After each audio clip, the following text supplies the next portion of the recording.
My name is Kai Simons. I come from the Max Planck Institute of Molecular Cell Biology and Genetics in Dresden. And now I'm going to give my second iBio seminar.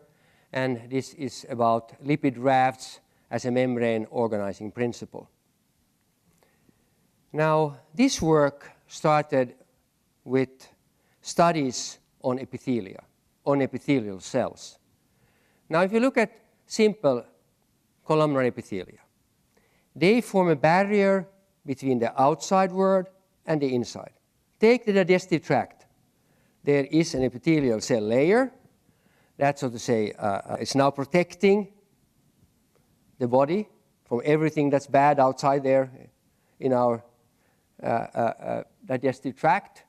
And that means that each cell has to be constructed in such a way that they can take care of this task. For instance, the plasma membrane is divided into two domains, the apical membrane and the basolateral membrane. You see here the plasma membrane. And so this polarized plasma membrane serves the function such that the apical membrane is robust, has to be able to even withstand detergents, bile salts, and enzymes digesting our food. And that means that the lipid composition, and the protein composition of these two membranes is different. So in the apical membrane, we have different proteins, but we also have different lipids. So we have sphingolipids, enriched, mainly glycolipids, enriched depending on the tissue in the apical membrane. And instead, there is more phosphatidylcholine, the outer leaflet lipid, in the basolateral plasma membrane domain.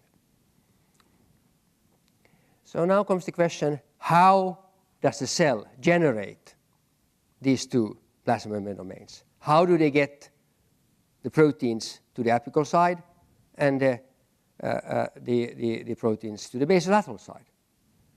And this happens in the trans-Golgi network of the Golgi complex, the trans side, where they are sorted into different pathways. But also the lipids are sorted there in the trans-Golgi network.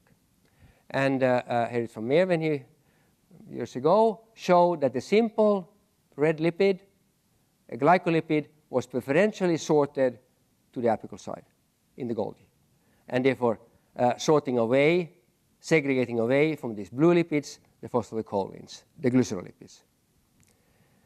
And on the basis of this, we postulated that protein and lipid sorting are connected, that you form a platform of these lipids and those proteins that should go apically, segregating away from those that should go basolaterally. And then you generate this carrier vesicle, and the idea was then that these are apical carriers of lipid rafts containing both sphingolipids, cholesterol, and proteins. And this gave rise then to the raft concept, which was generalized then, not only to work in epithelial cells, but in all cells in our body. And the idea here is that you have these red lipids, the sphingolipids, ceramide-based, which associate with each other to hydrogen bonding, intermolecular hydrogen bonding, but also with cholesterol. Cholesterol likes to be underneath the umbrella of these head groups, of the phosphocholine in sphingomyelin and the carbohydrate head groups in the glycosphingolipids. And then you see that this fatty acid is longer than the sphingosine and probably penetrates into the inner leaflet, connecting the two leaflets in the bilayer. And then you get this liquid ordered, more tightly packed assembly, which is the raft. And that the assembly is also somewhat thicker, because these the unsaturated fatty acids in the glycerolipids like phosphatidylcholine is kinked and therefore not as long, even if the length would be the same.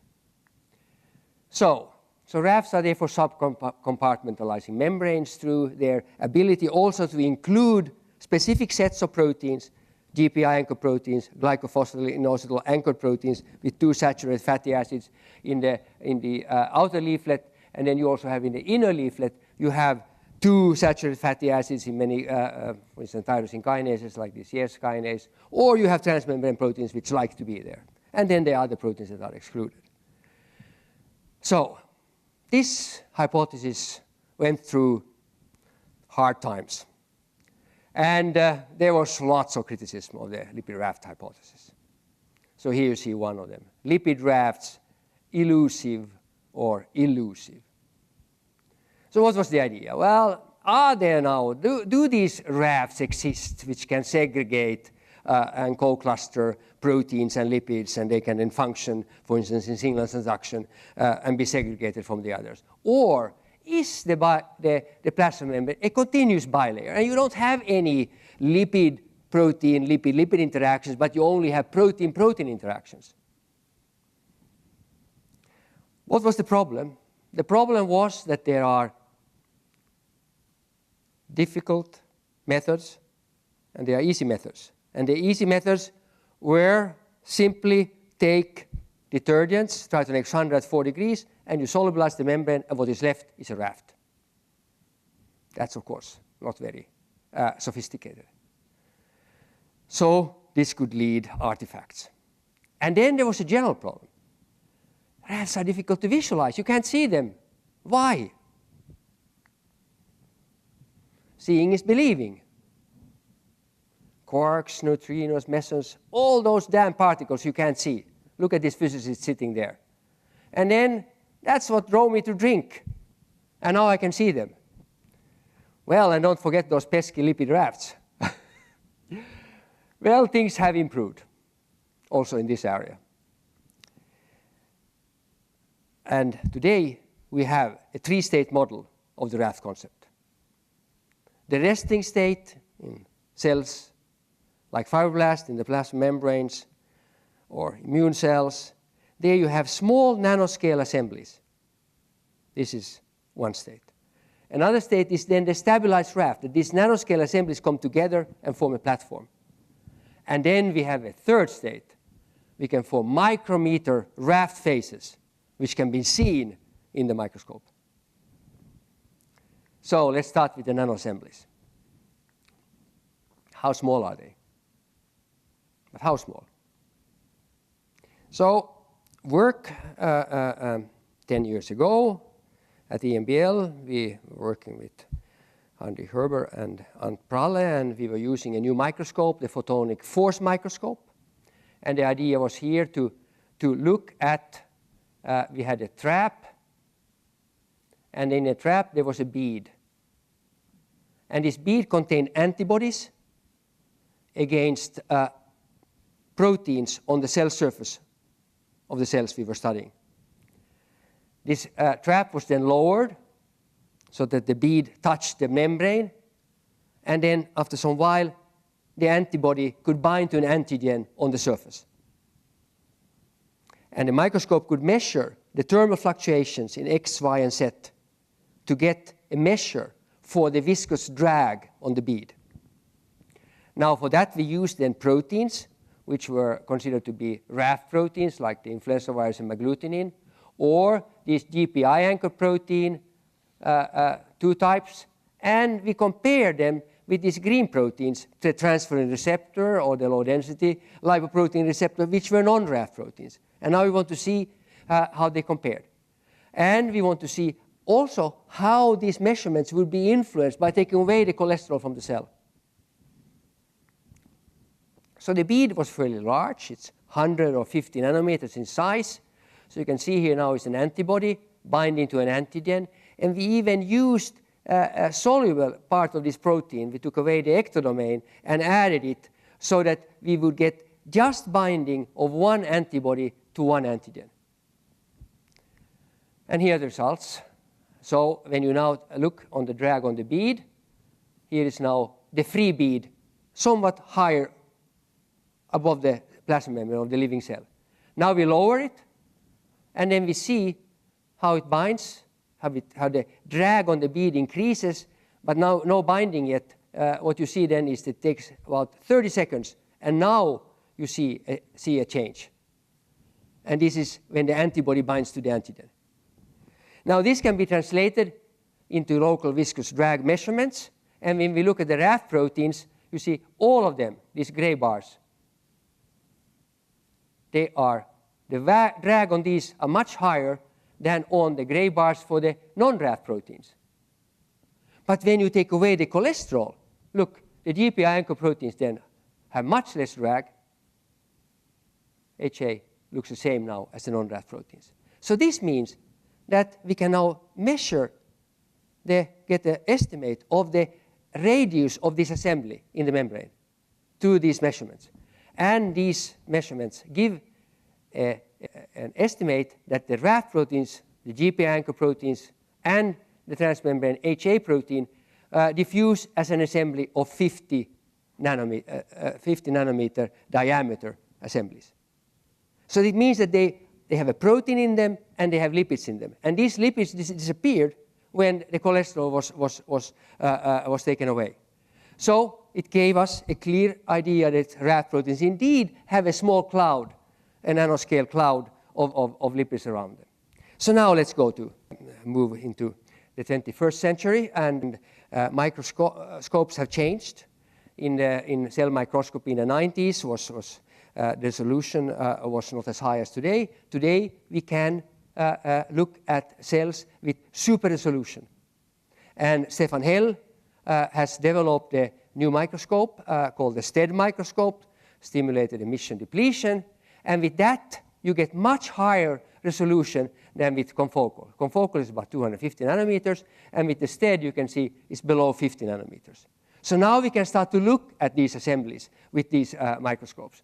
And what he did, Christian Engel in his lab, took labeled sphingolipids and labeled glycerolipids and looked at how they moved in the living membrane.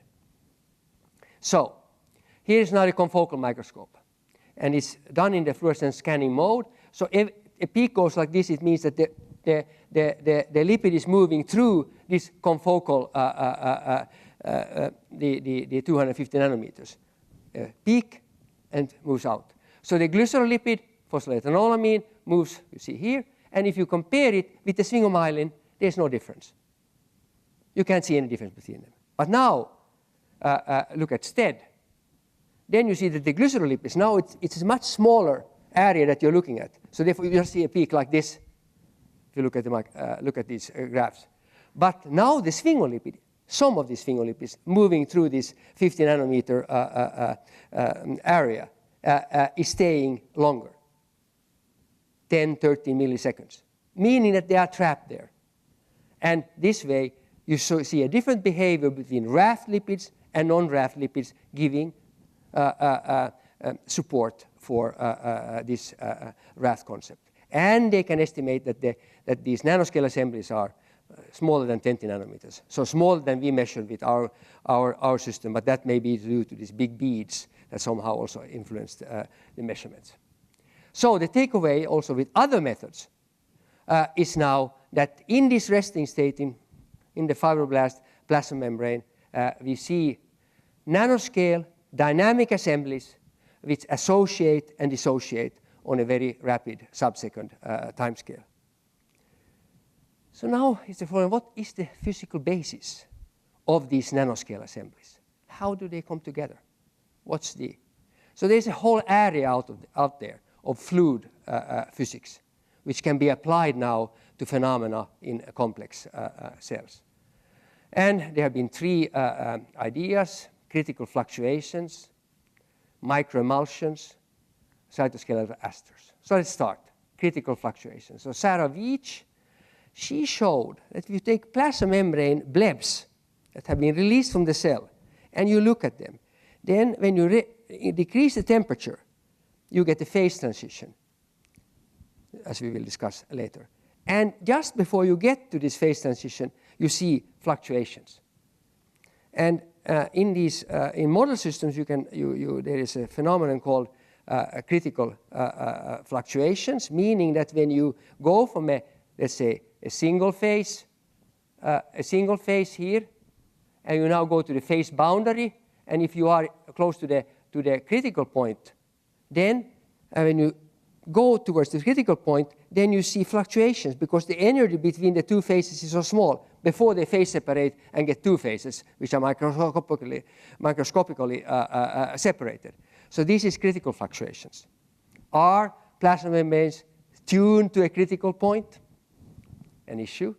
Another way of looking at this from Brewster and Safran. They look at the membrane as a microemulsion. Because microemulsion are usually in 3 dimensions. This would be a microemulsion in 2 dimensions. And in microemulsions, when you have this phase separating, then surfactants can work as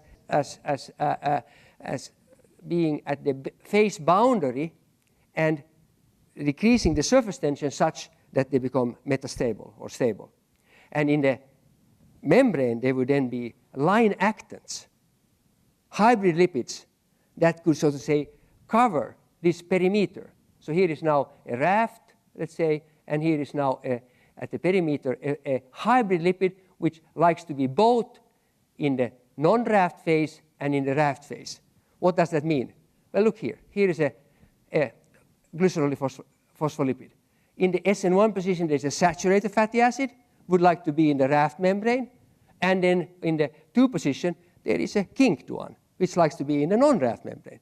So that's the idea, that such molecules would line the phase boundaries and in this way stabilize them in a metastable way.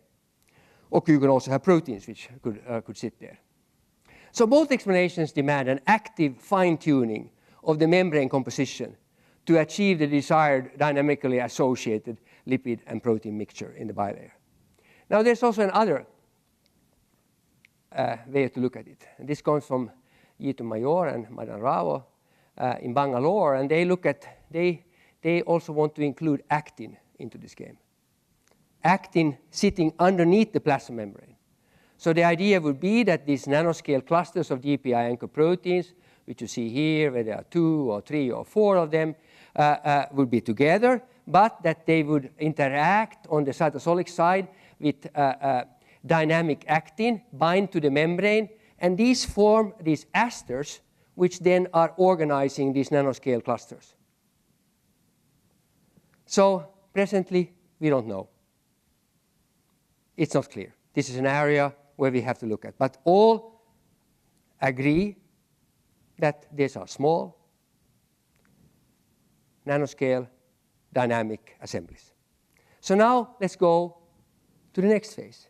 These nanoscale assemblies can easily be induced to coalesce to larger and more stable platforms, the stabilized raft. And let's look here at the early experiment. So you take now a living cell, and there are raft proteins, non-raft proteins, and now you add antibodies, which bind to these. And you add 1 antibody against a non-raft protein, 1 antibody against a non-raft protein, or 2 antibodies recognizing raft proteins, and see what happens. They cluster these now in the plane of the membrane. And what you see was a surprise then. So here is now transferrin receptor, as you see, a non-raft protein, and PLAP, a GPI-anchored protein, a raft protein. And when you put antibodies to the cells that see these 2 proteins, they segregate into red and into green. So they don't like each other. They go away. But now you take a raft protein, PLAP, the GPI-anchored protein, and a transmembrane HA, and now you add antibodies against both simultaneously, and you see strong co-clustering. They come together. You force them together by the antibodies.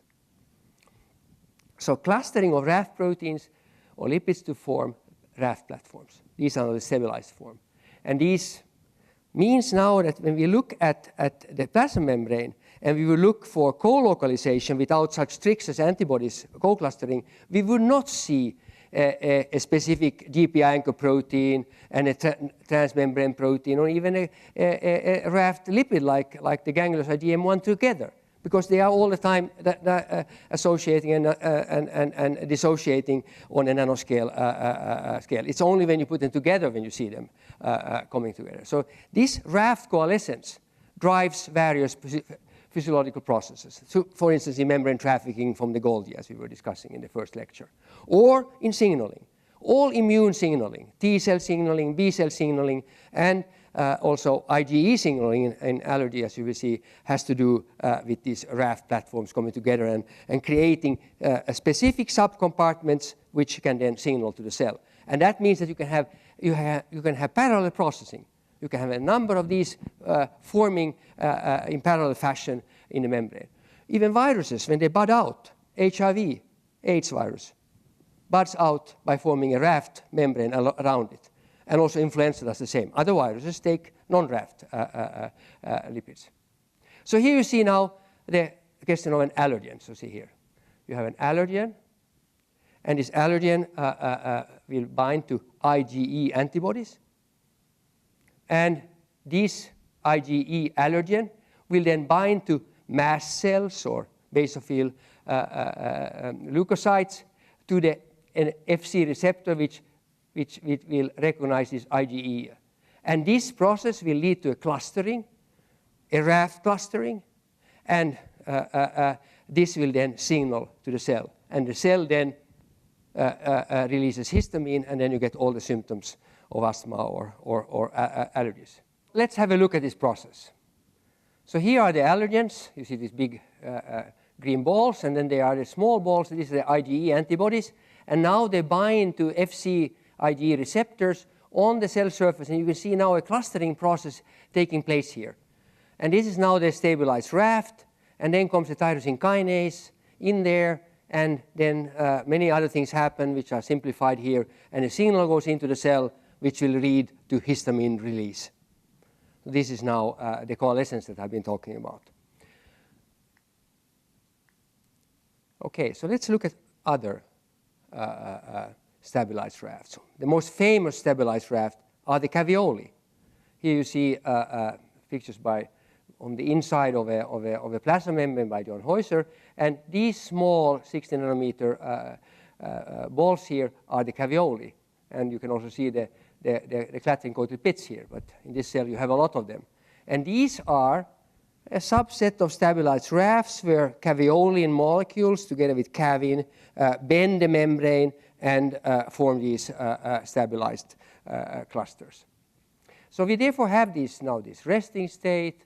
We can activate them into activated cluster rafts, and we can even make these big large raft clusters with antibodies, as you saw. But you can also, when you use detergents, Triton X100 at 4 degrees, what happens is that you drive raft coalescence, and then you solubilize the rest of the membrane, and the raft, the coalesced rafts are left there.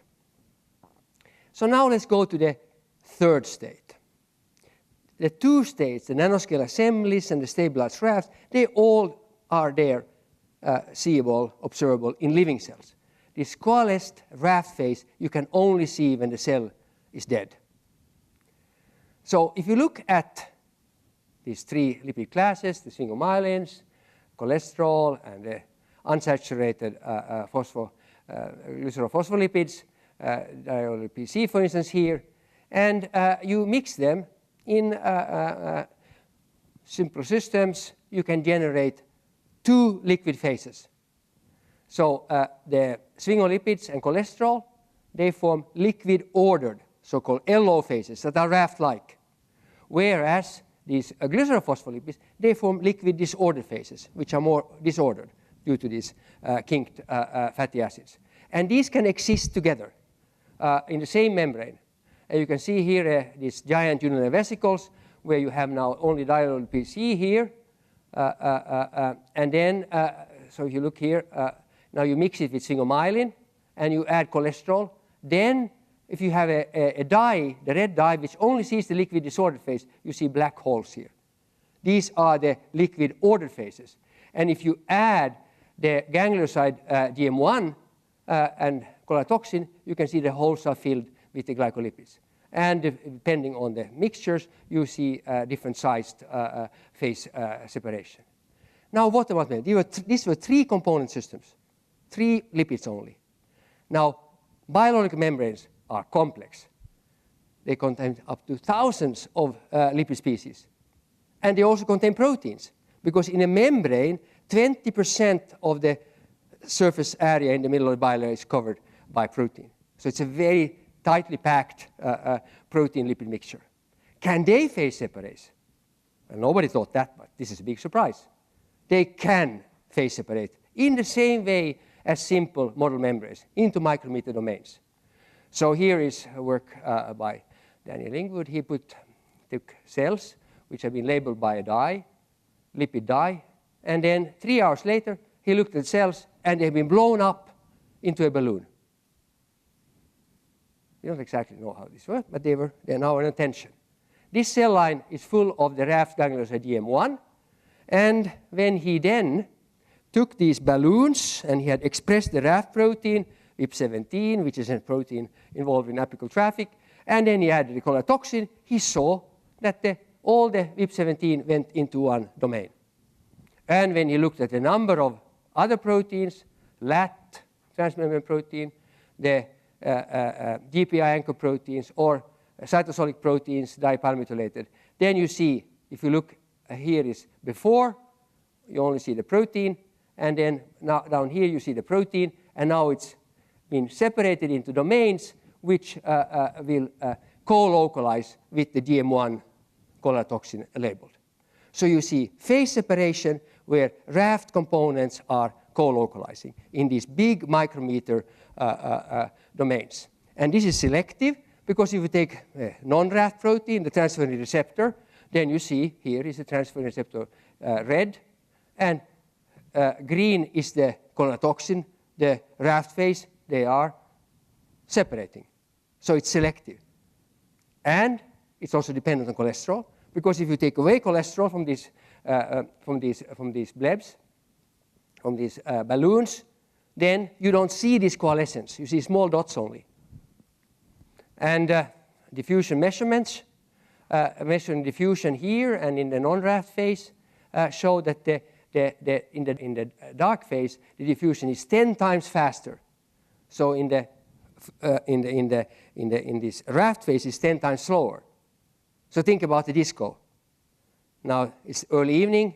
You can just walk through the disco room without any problems. It goes fast. But now it's 2 o'clock in the morning, and then it's full of people. And now you try to get through the disco room, and you'll see it takes much longer. That's the same thing here. The raft is more packed, therefore the diffusion is slower. So the take-home message here is that the plasma membranes freed from membrane trafficking now. This is a system at equilibrium, no endocytosis, no exocytosis, no cytoskeleton, actin has fallen off, form selective sterol-dependent microscopic domains at 37 degrees. And this is induced by oligomeric clustering, pentavalent colatoxin, DM1 clusters, and you see this phase separation being induced. Implication, the plasma membrane bilayer is poised for phase separation. And this capability reveals an underlying connectivity. So only by merger of small nanoscale rafts that you cannot see, you see now this micrometric phase separation. So let's look at another way of making DUVs. Blebs from the plasma membrane. Well, this is work from Tobias Baumgart. He calls them giant plasma membrane vesicles. These are induced by the calcium-containing buffers, and you also have to include sulfhydryl blocking agents.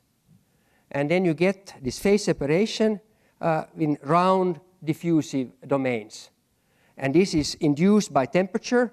Usually the temperature has to be reduced to about room temperature and below, and then you see one phase going into 2 phases. Now, if you look at proteins partitioning in these, then like in the plasma membrane balloons, the GPI anchor proteins will segregate away from a red lipid dye, which looks at the non-raft domains. The transferrin receptor and the low-density lipoprotein receptor, they will also be together with the dye in the non-raft domains. and if you take 2 now transmembrane raft proteins, they will segregate away from the non-raft dye. So this is done now with non-cross-linking, non-reducing agents and maintain the proper transmembrane protein partitioning. And this you can quantitate just by imaging. You can see how much is in the non-raft domain, how much is in the raft domain. And take now one of these proteins, the LAT protein involved in T cell and B cell signaling, a raft protein. It has cysteines. So here you see the transmembrane domain, and there are 2 cysteines. This is C26 in the transmembrane, hydrophobic transmembrane domain, and 1 C29 a little outside. And now these have been deleted and taken out, and then you see how this affects the partitioning. Well, in the wild type, it goes into the raft domain. If you take away the cysteine, then 29, then it's a little less. And if you take the intramembrane, this in the transmembrane domain, then you see almost no its exclusion from the non-raft domain, from the raft domain, sorry. So it becomes non-raft. And cysteines, these cysteines are palmitoylated. They have a fatty acid added to them. So it means that cysteine palmitylation is required for this partitioning to occur. So you have a regulatable way of seeing how a protein can move in and out of a raft. Now, Ila Leventhal did this work. He also looked at the whole slew of surface protein in the following way. So he biotinylated all the cell surface proteins with the membrane impermeable sulfo-NHS, and then he produced these blebs. And then he removed the palmitates, and that you can do by adding just dithiotretol. Or he removed the GPI anchors with an enzyme, a phospholipase C. And then after that, he phase separated and labeled the proteins with fluorescent antibiotin and quantified. And what did he see? Well, he saw that in the control, you have about 35 proteins in the raft phase. Take away the anchors, you have less. And take palmitoylations, you have even less. So this is all shown in this pie diagram. So look at it. Non-raft proteins, according to this biotinylation procedure, 65% outside rafts, outside this raft domain, segregated in the blebs. And then you have palmitoyl anchor proteins, 12%. And then you have GPI anchored about 11%, and then you have a third group, about 11%, which are proteins like VIP17, which are not palmitoylated but have raftophilic properties. So 35% of the proteins are in the raft domain. Now, I should point out that the palmitylation is important, but it's not sufficient, because the transferrin receptor that we use as a non-raft protein is also palmitoylated. So it's not enough. There's something else. And something else means transmembrane domain length, longer in rafts. Hydrophobicity and amino acid sequence are likely to be important factors. So it means that the transmembrane domain is the hardwired code. The palmitylation is the regulatable event. But what is important now that we have a tool where we can study quantitatively how different factors influence raft partitioning. This was not available before. So now we know that we have a number of things we can study, and in this way we can get a handle on the question, what makes proteins raftophilic? To how do they become associated? What do they need to become associated with rafts? Now, one issue is important, and that is protein-lipid interactions. It's known, work by Senitro Hakomori and others, that gangliosides somehow affect, interact with protein receptors. And we have a hypothesis that transmembrane raft proteins can interact with raft lipids, for instance, with gangliosides. So there will be 2 conformations, one outside rafts, for instance, and one in the raft, which is a different conformation, which is now binding the head group of a sphingolipid, a carbohydrate, and in this way making it raftophilic. And we call this phenomenon, lubrication. So we have to lubricate the raft proteins to get them into the raft. And this may be one reason why we have so many head groups of glycolipids, because we don't know why. If we go into the literature, we would not know why the cell goes to this trouble of making different types of head groups. Maybe it's due to the fact that they have to interact with the proteins. So therefore, raft phase inclusion involves GPI-anchoring, these GPI anchors, or palmitoylation, also of proteins which are peripheral and have two saturated fatty acid anchors, and then this raft transmembrane protein raft lipid interaction. And remember then that also this palmitoylation of proteins which are raft, have a raft transmembrane domain, can then regulate the in and out of a raft. So I think, coming to the end now, that lipid rafts have proven their worth as a membrane organizing principle, capable of partitioning membranes at various length and time scales. I mean, size of rafts, as you can see, is not an important question. They can go from nanoscale to micrometers, depending on the way we are studying them. And this is based on the preferential association between sterols, sphingolipids, and raft proteins. And I stop here, and the next lecture will be on making this glycolipids-rich apical membrane to serve as a protective barrier for epithelia. And finally, acknowledgements of people who were doing the work I was describing. Thank you.